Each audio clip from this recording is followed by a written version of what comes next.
LT grade biology classes के आज के अंक में आप सभी लोगों का स्वागत है। टॉपिक है जंतु जगत का वर्गीकरण अथवा क्लासिफिकेशन ऑफ एनिमल किंगडम। तो इस टॉपिक पर आधारित कुछ क्वेश्चन हो गए थे और कुछ शेष रह गए थे। चलिए शेष बचे क्वेश्चन को करा देते हैं। तो आगे का क्वेश्चन है, उभयचरों का हृदय होता है। उभयचरों का हृदय होता है त्रिकोष्ठीय, चार कोष्ठीय, द्विकोष्ठीय, एक कोष्ठीय। कैसा होगा? जो एम्फीबियन होते हैं उनका हार्ट कितने चैम्बर का होता है बताना है। चार ऑप्शन आपके सामने दिए गए हैं, सोचिए और बताइए कि कौन सा ऑप्शन सही हो सकता है। इंपॉर्टेंट क्वेश्चन है। तो ऑप्शन सही होगा इसमें से पहला, एम्फीबियन या उभयचरों का हृदय त्रिकोष्ठीय होता है। त्रिकोष्ठीय, इसमें जैसे मेढक को ले लीजिए, त्रिकोष्ठीय होता है। और जो इसमें बी वाला ऑप्शन है चार कोष्ठीय, ये स्तनधारियों में होता है। जो स्तनधारी होते हैं उनका हार्ट या हृदय चार चैम्बर वाला होता है या चार कोष्ठीय होता है, जैसे मानव में। और जो सी वाला ऑप्शन है द्विकोष्ठीय, तो ये मछलियों में होता है, जैसे स्कोलियोडॉन में। जो मछलियां होती हैं कुछ मछलियों में पाया जाता है, जैसे स्कोलियोडॉन में। और जो डी वाला ऑप्शन है एक कोष्ठीय, तो ये अकशेरुकी जीवों में होता है। जो अकशेरुकी जीव होते हैं, इनवर्टिब्रेट एनिमल होते हैं, उनमें एक कोष्ठीय पाया जाता है, जैसे ऑक्टोपस में। नेक्स्ट क्वेश्चन है, निम्न में से कौन एक सत्य उभयचर नहीं है? सत्य उभयचर कौन नहीं है ये बताना है। सोचिए और बताइए कि कौन सा ऑप्शन सही हो सकता है। यदि आप लोगों ने अभी तक वीडियो को लाइक ना किया हो तो लाइक जरूर कीजिए, क्योंकि लाइक का कोई भी पैसा नहीं कटता है। और अपने दोस्तों में शेयर कर दीजिए ताकि ज़्यादा से ज़्यादा लोग जुड़ सकें। जितने अधिक लोग जुड़ेंगे हमें बहुत अच्छा लगेगा और भी अच्छे वीडियो आपके लिए लाएंगे। तो इसका आंसर सही होगा सी, कछुआ। सत्य उभयचर कछुआ नहीं है। आपको बता दें कि जो कछुआ है ये सरीसृप वर्ग का प्राणी है। सरीसृप वर्ग का प्राणी है और इसके शरीर पर कठोर कवच पाया जाता है, कठोर कवच। और ये ठंडे खून वाला प्राणी होता है। शीत रुधिर तापी जंतु है या ठंडे खून वाला प्राणी है। अब ठंडे खून वाले प्राणी का मतलब है जिनके शरीर का तापमान वातावरण के तापमान के अनुसार बदलता रहे, उन्हें ही ठंडे खून वाला प्राणी कहा जाता है। नेक्स्ट क्वेश्चन है, मेढक की त्वचा में उपस्थित ग्रंथियां होती हैं। मेढक की जो त्वचा होती है, स्किन होती है, उस पर उपस्थित जो ग्लैंड होती हैं या ग्रंथियां होती हैं, वह इसमें से कौन सा ऑप्शन सही है? सोचिए और बताइए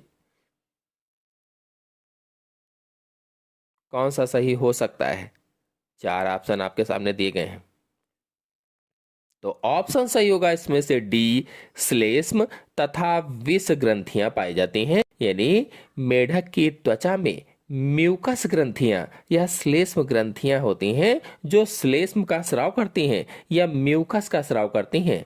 और उस म्यूकस के कारण उसकी त्वचा नम रहती है, जिससे त्वचा से सांस लेना आसान हो जाता है। नेक्स्ट क्वेश्चन है, एक विषहीन सर्प है। विषहीन सर्प जिसके विष नहीं होता है।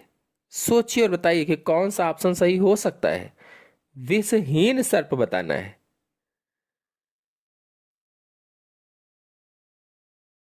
तो इसका आंसर सही होगा सी, पाइथन विषहीन सर्प होता है। जो पाइथन है इसमें विष नहीं पाया जाता है, और पाइथन को हिंदी में अजगर कहा जाता है। यानी जो अजगर होता है इसके विष नहीं होता है।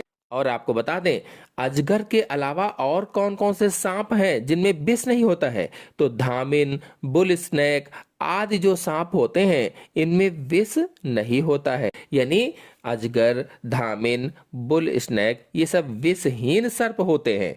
और इसमें से जो पहला ऑप्शन है वाइपर, ये शक्तिशाली विष वाला सांप होता है, शक्तिशाली विष वाला। जो वंगेरस है ये भारत सहित दक्षिण एशिया में पाया जाने वाला अत्यंत विषैला सांप होता है। भारत में भी पाया जाता है और दक्षिण एशिया में पाया जाने वाला अत्यंत विषैला सर्प है। और जो समुद्री सांप होते हैं ये स्थलीय सांपों से अधिक विषैले होते हैं। जो स्थलीय सांप होते हैं, स्थल पर पाए जाते हैं, उनसे अधिक विषैले होते हैं। नेक्स्ट क्वेश्चन है, कोबरा का विष किसे प्रभावित करता है? तंत्रिका तंत्र को, श्वसन तंत्र को, परिसंचरण तंत्र को, पाचन तंत्र को। 4 ऑप्शन आपके सामने दिए गए हैं, कौन सा ऑप्शन सही हो सकता है? अभी तक अगर आप लोगों ने वीडियो को लाइक ना किया हो तो प्लीज़ वीडियो को लाइक जरूर कर दीजिए, अपने सभी दोस्तों में शेयर भी कर दीजिए ताकि ज़्यादा से ज़्यादा लोग जुड़ सकें। तो इसका आंसर सही होगा पहला, तंत्रिका तंत्र को। जो कोबरा का विष है वो तंत्रिका तंत्र को प्रभावित करता है। क्यों? क्योंकि कोबरा का विष न्यूरोटॉक्सिन होता है। न्यूरोटॉक्सिन मतलब कोबरा का विष मस्तिष्क को प्रभावित करता है और मस्तिष्क में तंत्रिका तंत्र को प्रभावित करता है। नेक्स्ट क्वेश्चन है, सींग भेक है एक। सींग भेक है एक यानी हॉर्न टोड है एक स्तनधारी, उभयचर, सरीसृप, मीन। कौन सा ऑप्शन सही हो सकता है? सोचिए और बताइए। तो इसमें आंसर सही होगा सी, सरीसृप होता है या रेप्टाइल होता है। नेक्स्ट क्वेश्चन है, निम्न में कौन सर्प नहीं है? कांच गोधिका, रैटल सर्प, कैरत, वाइपर। इनमें से कौन सर्प नहीं है बताना है। कौन सा सही हो सकता है इसमें ऑप्शन? सभी लोग क्वेश्चन का आंसर देते रहें, कौन सा सही होगा इसमें। वीडियो को लाइक भी करते रहें, अपने दोस्तों में शेयर भी करें। तो इसका आंसर सही होगा पहला, कांच गोधिका सर्प नहीं है। देखिए रैटल सर्प तो सर्प है ही, कैरत भी सर्प है, वाइपर भी सर्प है, लेकिन कांच गोधिका सर्प नहीं है। और कांच गोधिका का साधारण नाम गोह या गोयरा है। कांच गोधिका का साधारण नाम क्या होता है? गोह या गोयरा होता है। और आपको बता दें कि यह एक छिपकली जैसा दिखने वाला जीव है, या फिर कह लीजिए एक छिपकली होती है। और इसमें सांप जैसी जीभ होती है, लेकिन वो जहरीला नहीं होता है। सांप जैसी जीभ तो होती है लेकिन जहरीला नहीं होता है ये। नेक्स्ट क्वेश्चन है, सबसे तेज उड़ने वाला पक्षी है। सबसे तेज उड़ने वाला पक्षी कौन सा है? इसमें 4 ऑप्शन आपके सामने दिए गए हैं, कौन सा सही हो सकता है? 4 ऑप्शन में से 2 ऑप्शन हम आपको हिंट बता दें, बी और डी। दोनों में से कौन सही होगा? बी सही होगा कि डी सही होगा? सबसे तेज उड़ने वाला पक्षी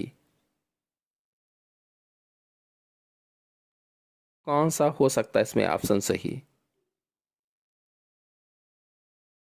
तो इसमें ऑप्शन सही होगा डी, फैल्कन सबसे तेज उड़ने वाला पक्षी है। और फैल्कन पेरिग्रीन बाज होता है, एक बाज की प्रजाति है पेरिग्रीन बाज, जो सबसे तेज उड़ने वाला पक्षी है। ये 300 किलोमीटर प्रति घंटा से भी अधिक गोता लगाते समय गति करता है। जब गोता लगाने लगता है तो उस समय इसकी गति 300 किलोमीटर प्रति घंटा से भी अधिक होती है। नेक्स्ट क्वेश्चन है, पक्षियों में सक्रिय अंडाशय तथा अंडवाहिनी है। जो पक्षी होते हैं उसमें सक्रिय अंडाशय और अंडवाहिनी है। कौन सा ऑप्शन सही हो सकता है? सभी लोग वीडियो को लाइक जरूर करें, अपने दोस्तों में शेयर भी कीजिए। कौन सा ऑप्शन सही होगा? तो ऑप्शन सही होगा इसमें से बी, बाईं ओर। पक्षियों में सक्रिय अंडाशय और अंडवाहिनी बाईं ओर होते हैं। बता दें कि जो पक्षी होते हैं इसमें 2 अंडाशय और 2 अंडवाहिनी पाई जाती हैं। पक्षियों में 2 अंडाशय और 2 अंडवाहिनियां पाई जाती हैं। अब इनमें जो पाई जाती हैं, जब ये बड़े होने लगते हैं यानी जब वयस्क होते हैं तो दाईं तरफ के अपहासित हो जाते हैं। जो दाईं तरफ के अंडाशय और अंडवाहिनी होते हैं वो विकसित नहीं हो पाते सही से, अपरासित हो जाते हैं और बाईं ओर के क्रियाशील रहते हैं, इसलिए इसमें बाईं ओर के बचे रहते हैं, कह दीजिए इस तरह से। नेक्स्ट क्वेश्चन है आर्कियोपेटेरिक्स है। आर्कियोपेटेरिक्स क्या है? तो आपको बता दें कि आर्कियोपेटेरिक्स एक जीवाश्म है और ये पक्षी तथा सरीसृप के बीच की कड़ी माना गया है। पक्षी और सरीसृप के बीच की कड़ी, या ऐसे कह लो कि सरीसृप और पक्षियों के बीच की कड़ी को आर्कियोपेटेरिक्स कहा जाता है। अब इसमें कौन सा ऑप्शन सही होगा? तो ऑप्शन सही होगा इसमें से पहला, विलुप्त पक्षी है। जीवाश्म एक विलुप्त पक्षी है, मतलब यह अब जीवित नहीं है, इसका जीवाश्म ही है। और आपको बता दें कि इसकी जो प्रजाति है, यानी जो आर्कियोपेटेरिक्स है, इसकी उत्पत्ति जुरैसिक काल में 140 करोड़ वर्ष पहले हुई थी। जुरैसिक काल में 140 करोड़ वर्ष पहले ये पैदा हुआ था या इसकी उत्पत्ति हुई थी। नेक्स्ट क्वेश्चन है किसकी अस्थियों में अस्थि मज्जा अनुपस्थित होती है? पक्षियों की, सरीसृपों की, उभयचरों की, मत्स्यों की। किसकी अस्थियों में बोन मैरो नहीं पाई जाती है, अस्थि मज्जा अनुपस्थित होती है? ऐसा इसमें कौन सा प्राणी है जिसकी बोन में बोन मैरो नहीं होती है, एब्सेंट होती है? तो ऑप्शन सही होगा इसमें से पहला, पक्षियों की हड्डियों में बोन मैरो अनुपस्थित होती है या एब्सेंट होती है।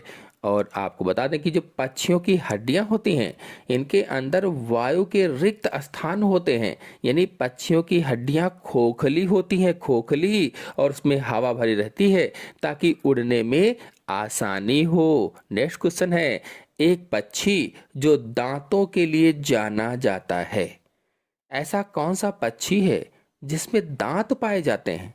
गिद्ध, कीवी, डोडो, आर्कियोपेटेरिक्स। आपको बता दें कि आजकल के पक्षियों में दांत नहीं पाए जाते हैं, बल्कि दांत की जगह पर चोंच होती है और उसी से काटने या कुतरने का कार्य करते हैं। जो आजकल के पक्षी होते हैं उनमें दांत नहीं होते हैं, बल्कि दांत की जगह पर चोंच होती है। अब इसमें पूछा गया है एक पक्षी जो दांतों के लिए जाना जाता है, तो आंसर सही होगा डी, आर्कियोपेटेरिक्स। बता दें कि ये विलुप्त पक्षी है आर्कियोपेटेरिक्स, और इसके दांत होते थे। नेक्स्ट क्वेश्चन है उड़न क्षमता रहित पक्षी कौन है? यानी ऐसा पक्षी जो उड़ नहीं पाता है, उसका नाम बताना है। चार ऑप्शन आपके सामने दिए गए हैं, कौन सा ऑप्शन सही हो सकता है? सोचिए और बताइए। तो आंसर सही होगा इसमें से बी, एमू। जो एमू पक्षी है ये उड़न रहित होता है, फ्लाइटलेस होता है। और इसी तरह से कीवी, पेंगुइन, ये पक्षी भी उड़ नहीं पाते हैं, ये भी उड़न रहित होते हैं। तो एमू के अलावा कीवी, पेंगुइन ये भी उड़ नहीं पाते हैं। और ये क्यों नहीं उड़ पा रहे हैं? तो विकास के क्रम में ये उड़ने की क्षमता खो चुके हैं। विकास जैसे से हो रहा है तो इनके पंख उड़ने के लायक नहीं रह गए हैं, इसीलिए कहा मैंने कि विकास के क्रम में ये उड़ने की क्षमता खो चुके हैं। नेक्स्ट क्वेश्चन है पक्षी की उड्डयन पेशियां किससे जुड़ी होती हैं? जो पक्षी की उड्डयन पेशियां होती हैं वे किससे जुड़ी होती हैं? क्लेविकल से, स्टर्नम की कील से, स्कैपुला से, कोराकॉइड से। किससे जुड़ी होंगी? चार ऑप्शन आपके सामने दिए गए हैं, कौन सा ऑप्शन सही हो सकता है इसमें से? तो ऑप्शन सही होगा बी, स्टर्नम की कील से जुड़े होते हैं। वक्ष, अस्थि या फिर उसकी कील से जुड़े होते हैं, ऐसा भी हम कह सकते हैं। नेक्स्ट क्वेश्चन है पेंगुइन में होते हैं। पेंगुइन में क्या होते हैं? लंबे पैर, चप्पू के समान पंख, अंडे रखने के लिए कोष्ठ, दो आगे की ओर तथा दो पीछे की ओर निर्देशित पात। कौन सा ऑप्शन सही होगा? सोचिए और बताइए। तो ऑप्शन सही होगा इसमें से बी, चप्पू के समान पंख होते हैं और ये पंख तैरने के काम आते हैं। नेक्स्ट क्वेश्चन है ऐसा स्तनधारी जो अंडे देता है।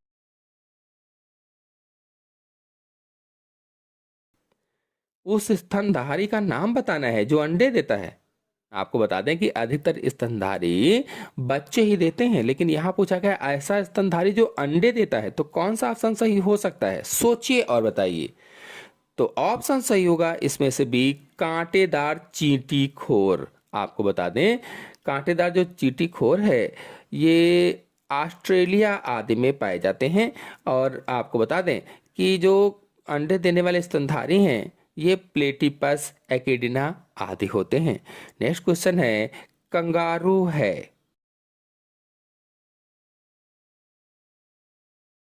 चार ऑप्शन आपके सामने दिए गए हैं, क्या होगा इसमें से? सोचिए और बताइए। तो आंसर सही होगा इसमें से पहला, जरायुजी। देखिए जरायुजी ऐसे जंतु जो बच्चों को जन्म देते हैं, अंडज ऐसे जंतु जो अंडे को जन्म देते हैं, और अंड जरायुजी यानी अंडा होता है और फिर बाद में उससे बच्चे निकलते हैं। तो फिर अगले क्वेश्चन पर आते हैं, निम्न में से कौन मॉरिशस से विलुप्त हो चुका है?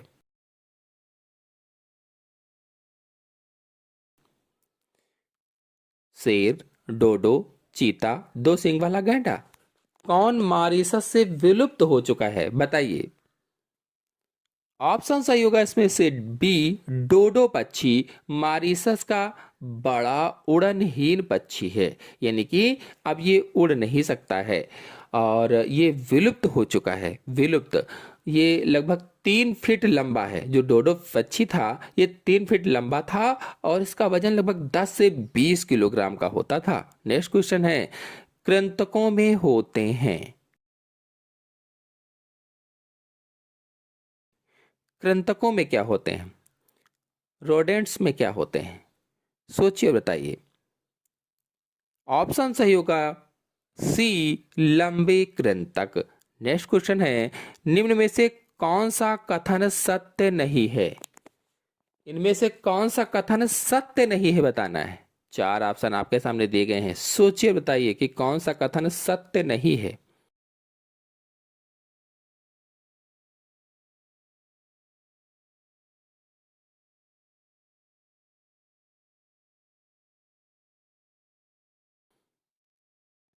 ऑप्शन सही होगा इसमें से पहला, संग फोरी फेरा के जंतु जिन्हें स्पंज कहते हैं, इनमें जनन केवल अलैंगिक या मुकुलन के द्वारा होता है, ये सत्य नहीं है। नेक्स्ट क्वेश्चन है, जीवधारियों के विकास में सही कालानुक्रम जिसमें चमगादड़, शुतुरमुर्ग, समुद्री घोड़ा तथा कछुआ प्रकट होते हैं, इनके प्रकट होने का सही क्रम बताना है, कालानुक्रम बताना है। सोचिए और बताइए कि कौन सा समूह सही होगा।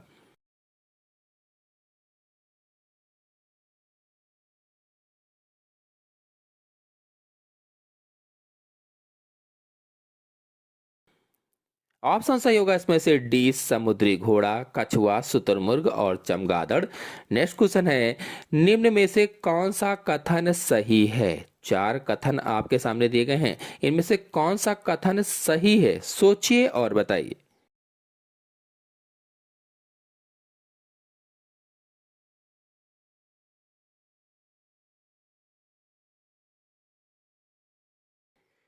ऑप्शन सही होगा इसमें से सी, सभी कशेरुकी कार्डेटा होते हैं, परंतु सभी कार्डेटा कशेरुकी नहीं होते। नेक्स्ट क्वेश्चन है, सिस्टोट्स में अंडा पूर्ण देह खंडों का शरीर से अलग होना कहलाता है, क्या कहलाएगा? चार ऑप्शन आपके सामने दिए गए हैं, कौन सा ऑप्शन सही होगा? अपना टेस्ट लेते रहिए, कौन सा ऑप्शन सही होगा सोचिए और बताइए।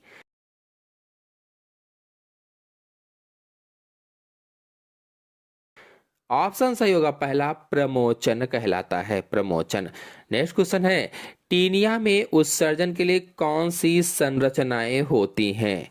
जो टीनिया होती है उसमें उत्सर्जन के लिए कौन सी संरचनाएं होती हैं? इन चारों ऑप्शन में से सोचिए और बताइए कि कौन सा सही होगा। तो ऑप्शन सही होगा इसमें से पहला, सोलेनोसाइट्स होते हैं, सोलेनोसाइट्स। नेक्स्ट क्वेश्चन है, निम्नलिखित में से किस एक जीव का सही वैज्ञानिक नाम जो नामकरण के अंतरराष्ट्रीय नियमों के अनुसार सही छापा गया है तथा जिसका वर्णन भी किया गया है, कौन सा है? सोचिए और बताइए।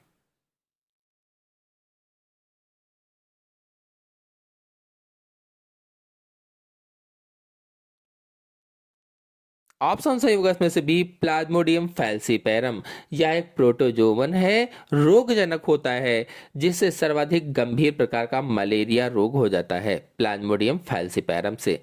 नेक्स्ट क्वेश्चन है, काकरोच में चवाणक अंग है।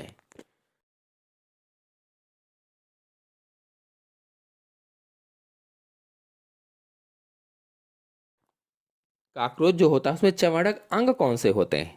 सोचिए और बताइए।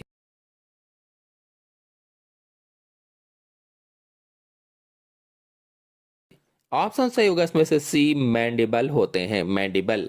नेक्स्ट क्वेश्चन है, गण प्राइमेट में रखे गए हैं। प्राइमेट गण में कौन रखा गया है? चारों ऑप्शनों में से कौन सा सही होगा? सभी लोग जल्दी से रिप्लाई दें सोचकर।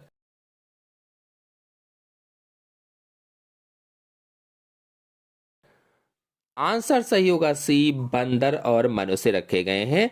नेक्स्ट क्वेश्चन है, साइकन का लार्वा है।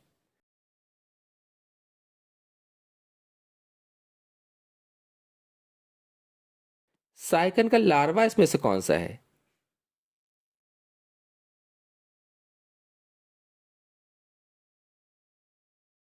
ऑप्शन सही होगा बी, एम्फीब्लास्टुला होता है, एम्फीब्लास्टुला। नेक्स्ट क्वेश्चन है, नेरीस, बिच्छू, काकरोच तथा सिल्वर फिश के विषय में क्या सही है? नेरीस, बिच्छू, काकरोच और सिल्वर फिश के विषय में इनमें से क्या सही है? चार कथन दिए गए हैं, कौन सा सही होगा?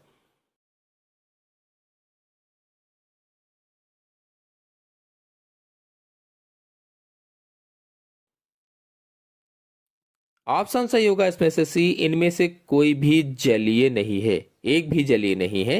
नेक्स्ट क्वेश्चन है, निम्न में से किस एक समुच्चय के सभी चारों प्राणी शिशुओं को जन्म देते हैं?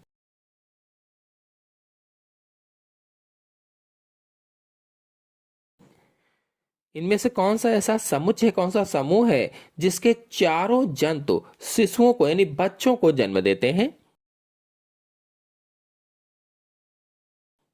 सोचिए और बताइए। ऑप्शन सही होगा इसमें से डी, कंगारू, जाहक, डॉल्फिन और लोरिस। ये बच्चों को जन्म देने वाले हैं। नेक्स्ट क्वेश्चन है, कनखजूरा, काकरोच तथा केकड़े में कौन से दो अभिलक्षण समान रूप में पाए जाते हैं?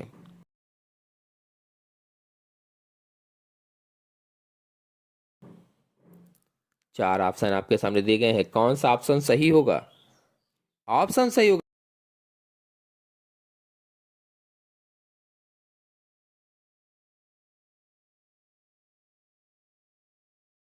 बी, संधित टांगे तथा काइटिनी बाह्य कंकाल। नेक्स्ट क्वेश्चन है, सशक की श्रोण मेखला बनी होती है।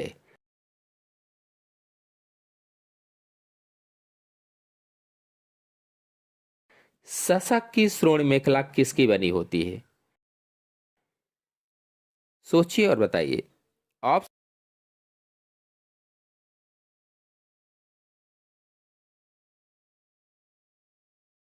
सही होगा इसमें से पहला, इलियम, एस्चियम और प्यूबिस से बनी होती है।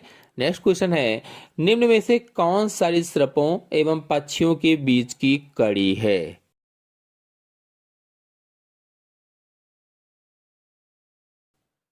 सरीसृपों और पक्षियों के बीच की कड़ी तो अभी मैंने समझाया भी था एक क्वेश्चन में। इसमें आंसर सही होगा पहला, आर्कियोपेटेरिक्स है। नेक्स्ट क्वेश्चन है, निम्न में से किस एक संघ को उसके दो सामान्य अभिलक्षणों से सही मिलाया गया है?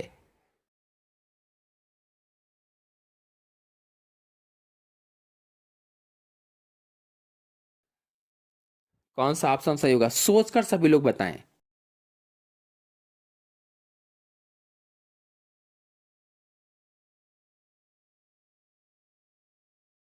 आंसर से होगा पहला, आर्थ्रोपोडा। शरीर शीर्ष, वक्ष और उदर में बटा होता है यानी विभाजित होता है, और श्वसन का वातकों द्वारा भी होता है। नेक्स्ट क्वेश्चन, सरीसृपों का अध्ययन कहलाता है। सरीसृपों का अध्ययन क्या कहलाएगा?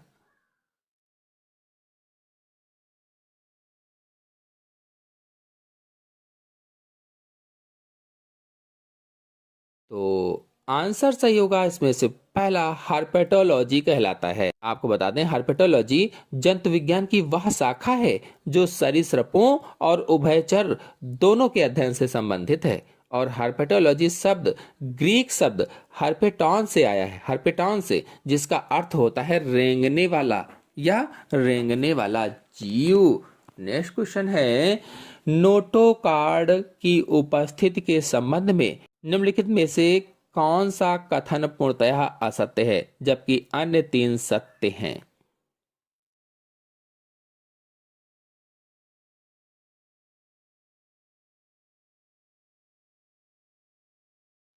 सोचिए और बताइए।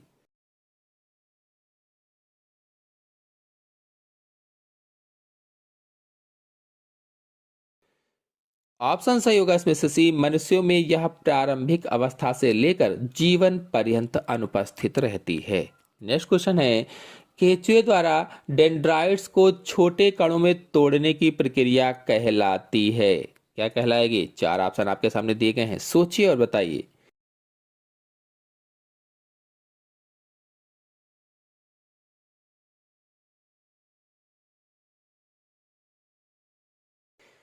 ऑप्शन सही होगा इसमें से बी, विखंडन कहलाती है, विखंडन।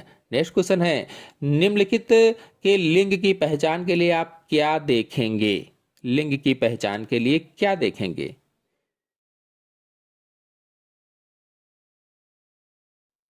ऑप्शन से होगा सी, नर शार्क श्रोणि पंखों पर आलिंगक। नेक्स्ट क्वेश्चन है, एंटमीबा का संक्रमण होता है? चार ऑप्शन आपके सामने।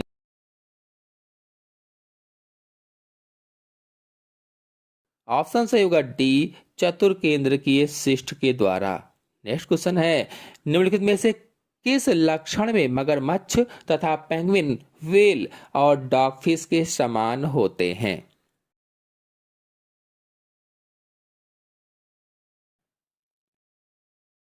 तो ऑप्शन कौन सा सही होगा, सोचिए और बताइए। ऑप्शन सही होगा इसमें से डी, जीवन की किसी अवस्था पर क्लोम विदर की उपस्थिति। नेक्स्ट क्वेश्चन है, निम्नलिखित में से किस एक जोड़े के दोनों प्राणी उनके आगे दिए गए पहलू के विषय में एक दूसरे के समान हैं? सोचिए और बताइए कौन सा ऑप्शन सही होगा।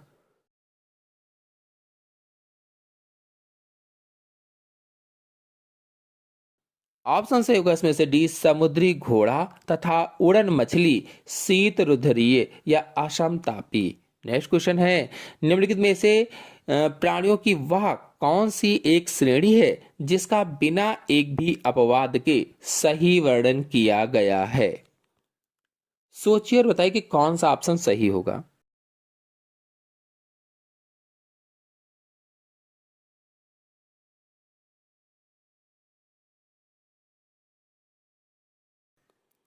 तो ऑप्शन सही होगा इसमें से बी, सभी अस्थिल मछलियों में चार जोड़ी क्लोम तथा दोनों और एक एक प्रच्छद होता है। तो जंतु जगत के वर्गीकरण के आज के क्वेश्चन यहीं पर समाप्त करते हैं और आगे के क्वेश्चन जो बचे हुए हैं इसमें नेक्स्ट वीडियो में लेकर के आएंगे। आशा है आपको सभी क्वेश्चन अच्छी तरीके से समझ में आ गए होंगे। आ गए हो तो वीडियो को लाइक कीजिए, अपने सभी दोस्तों में शेयर कीजिए। धन्यवाद।